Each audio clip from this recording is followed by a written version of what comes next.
All right, so are you ready to dive into some seriously murky legal waters today? Always up for a challenge, especially when it comes to presidential power and the limits of the law.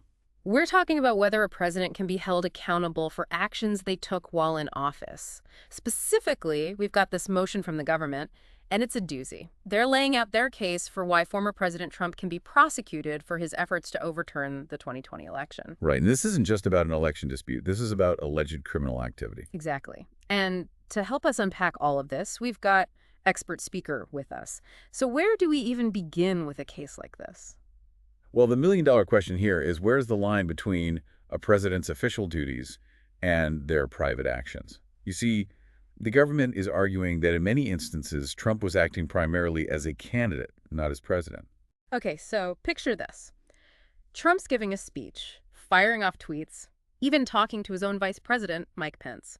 How in the world does the government differentiate between, say, a campaign rally rant and something a president does in their official capacity? It all boils down to context. The motion spends a lot of time dissecting Trump's actions, right down to specific quotes from his speeches, details about his tweets, like whether they came from real Donald Trump or the official Cecil at POTUS 45 account, and even the timing of his interactions with Pence. It's like they're trying to get inside his head, figure out what he was thinking at those critical moments. In a way, yes. They're building a case around his intent, arguing that his actions were deliberately aimed at holding on to power, even if it meant undermining the democratic process. That's a pretty serious accusation. What evidence do they have to back that up? Well, let's take those repeated claims of voter fraud, for example. They point out that these claims often weren't delivered in formal settings, like addresses from the Oval Office. Right, it was more like rallies and, of course, Twitter. Exactly. And they highlight how these claims were often amplified through his personal Twitter account, directly targeting his base of supporters. So are they saying that because he uses personal Twitter, that automatically makes it unofficial? It's not just about the platform. It's about the message and the audience. They argue that by using that specific language in that specific context, he was acting more as a candidate rallying his base than as a president upholding the integrity of the election. Okay, I'm starting to see their logic. They're looking at the whole picture, not just isolated events. Precisely.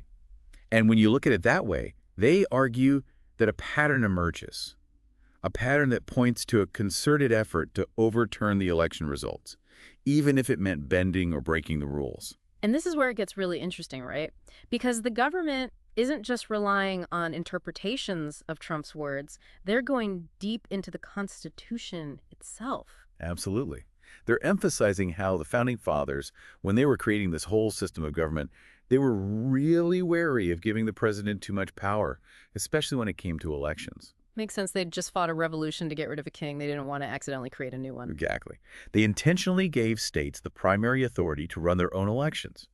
Having a president with unchecked power to meddle in elections, that's a recipe for disaster. Yeah, it'd be like letting the star player also be the referee. Talk about a conflict of interest. Exactly. And that's essentially the government's point. They're arguing that Trump's attempts to interfere in those key states were a direct overreach of his authority.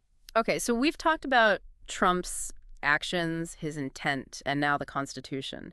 But we haven't even gotten to the really juicy stuff yet, have we? You mean like the speeches, the tweets? Exactly. Those very public actions that had everyone glued to their screens wondering what would happen next. How can the government claim those weren't part of his job as president? I mean, the whole world was watching. That's the thing about context. The government meticulously breaks down two specific speeches, the January 4th rally in Georgia, and of course that infamous January 6th Ellipse rally. Right before the Capitol riot. That's a tough one to argue wasn't presidential. You'd think so, right? But the government argues that these speeches, when you really dissect the language and the delivery, they weren't the words of a president fulfilling his duty to the nation. Okay, I'm intrigued. How do they back that up? Well, they point to specific lines, like when he tells the crowd, "We will never give up, we will never concede." I mean, can you imagine any other president in history using that kind of language in that setting? It does feel more like something you'd hear on the campaign trail, right? That fighting spirit, the refusal to admit defeat. Exactly. Right. And it's not just the words themselves, it's how he's using them. The government argues that he's intentionally blurring the lines between his role as president and his role as a candidate, using his platform to advance his own personal interests. So it's all about intent. They're saying he knew he lost but refused to accept it. That's the crux of their argument. They're building a case that his actions weren't just about contesting the results. They were about holding on to power at any cost. And that's where those tweets come in, right? I mean, those were hard to ignore even for someone who wasn't glued to Twitter 24/7. But can a tweet from a sitting president really be considered an official act? It seems like a slippery slope. It's a huge point of contention, for sure. And the government actually addresses this directly. They argue that, yes, not everything a president says or does on Twitter is an official act.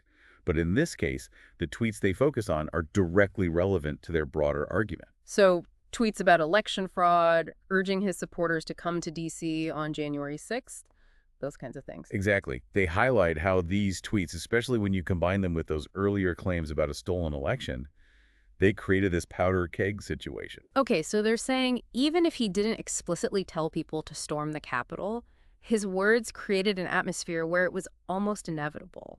That's the argument they're making. And they back it up by pointing to specific tweets, analyzing the timing of those tweets, how they coincide with his growing desperation as his legal challenges were failing and that January 6th date was approaching. It's almost like they're using Twitter as a timeline of his state of mind during those crucial days. Exactly. They even bring up a tweet where he retweets this Operation Pence card idea, Yeah. which was basically this whole plan for Pence to overturn the election results. Which Pence had already told him he didn't think he had the power to do, right? Right. But Trump keeps pushing it publicly on Twitter. They argue that this wasn't just a policy disagreement playing out in public. This was an attempt to pressure his own vice president to do something he didn't believe he had the authority to do. It's fascinating how much evidence there is on Twitter alone. It's like a whole political thriller playing out in 280 characters or less. Right. And it's not just the tweets themselves. It's how he interacted with people online. They bring up those tweets about Mike Pence, the ones where he's basically saying Pence doesn't have the courage to do what needs to be done. Wow.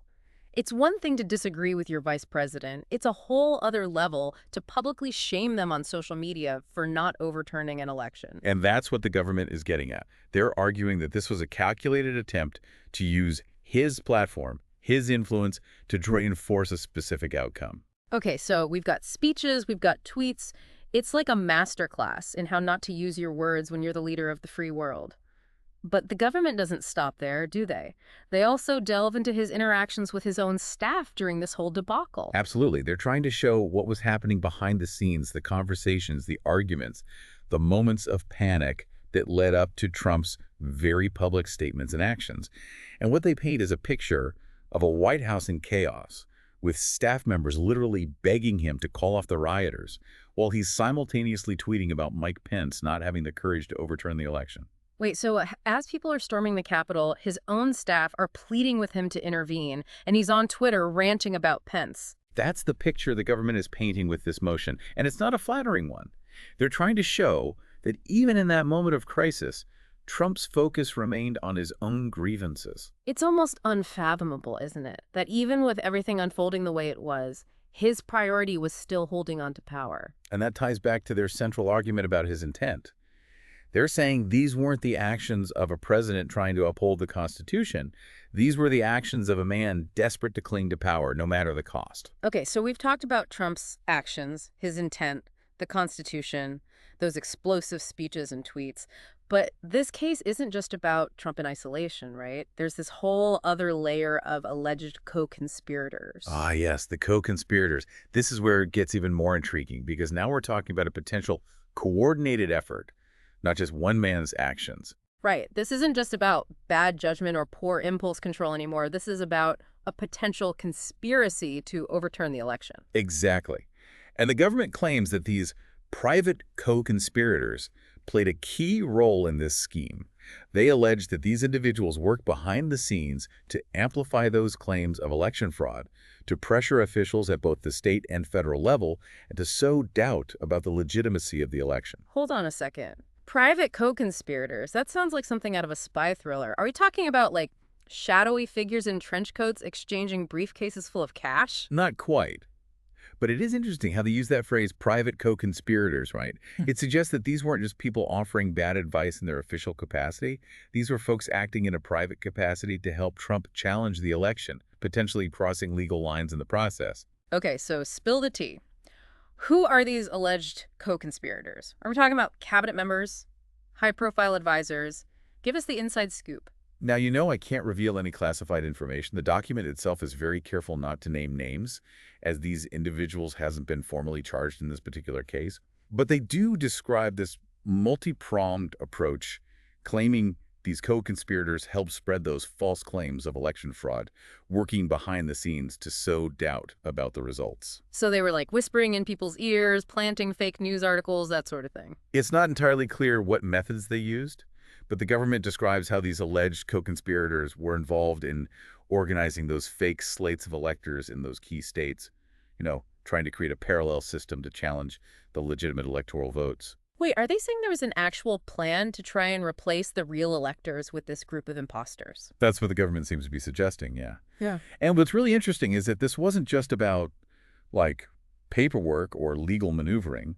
The government describes how this scheme involved pressuring state legislators to go along with it. Wow. It's like they were trying to rig the game from multiple angles. Talk about a brazen attempt to hold on to power. And that's what makes this whole case so significant, right? Because we're not just talking about a few rogue tweets or some heated rhetoric. The government is alleging a coordinated effort, a deliberate attempt to undermine the very foundation of our democracy. It's a lot to process, and we're not even done yet, are we?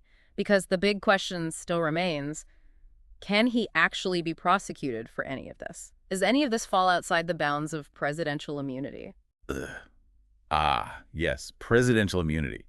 The Yeah. legal concept that's both fascinating and frustratingly complex, and it's a crucial aspect of this entire case. Okay, so break it down for us. What is presidential immunity, and how does it potentially apply to this situation? Well, at its core, presidential immunity is this legal principle that protects the president from being sued or prosecuted for actions taken while in office. The idea is that it allows them to carry out their duties without the fear of constant legal battles. But like we said, it's complicated. Right, because it can't be a free-for-all, can it? A president can't just do whatever they want and hide behind this immunity shield, can they? Exactly. That's why this whole case hinges on whether Trump's actions related to the election were truly part of his official duties as president, or if he was acting more as a private citizen, a candidate trying to win at any cost. So the government is saying he stepped outside that presidential bubble, and now he's fair game. That's their argument in a nutshell. They're saying that you can't use the power and authority of the presidency to try to overturn an election and then hide behind presidential immunity when you're caught. Okay, so let's say, just for argument's sake, that the courts buy that argument that Trump was acting as a candidate, not as president. Does that mean he can actually be prosecuted for all of this? Well, that's where things get even more complicated because now you have to look at the specific charges being considered and the evidence the government has to support those charges. So it's not a slam dunk, even if they can convince the courts that he wasn't acting as president. Not necessarily. It's going to be a battle of legal arguments and interpretations of the law. And this case is treading into uncharted territory, legally and constitutionally. So we've got this legal minefield and this potential for a constitutional crisis. And at the center of it all, we have this fundamental question. When does a president stop acting for the country and start acting for themselves? It's a question that's as old as the presidency itself. Hmm. And unfortunately, there's no easy answer. It feels like we're in this gray area, both legally and ethically. It's like the rules are still being written as we go along. And that's what makes this case so fascinating and so important. Because the outcome could have a ripple effect on the future of the presidency. It could redefine the limits of presidential power and the very idea of accountability for the highest office in the land. Expert speaker, I always knew this stuff was complicated, but wow, you've really given us a lot to think about today. My pleasure. Uh. Always happy to dive into the deep end of the legal pool with you. Well, that's it for this deep dive into the limits of presidential power and the potential legal challenges facing former President Trump. It's a complex case with far-reaching implications, and one that we'll continue to follow closely. Until next time, stay informed, stay engaged, and most importantly, keep asking those tough questions.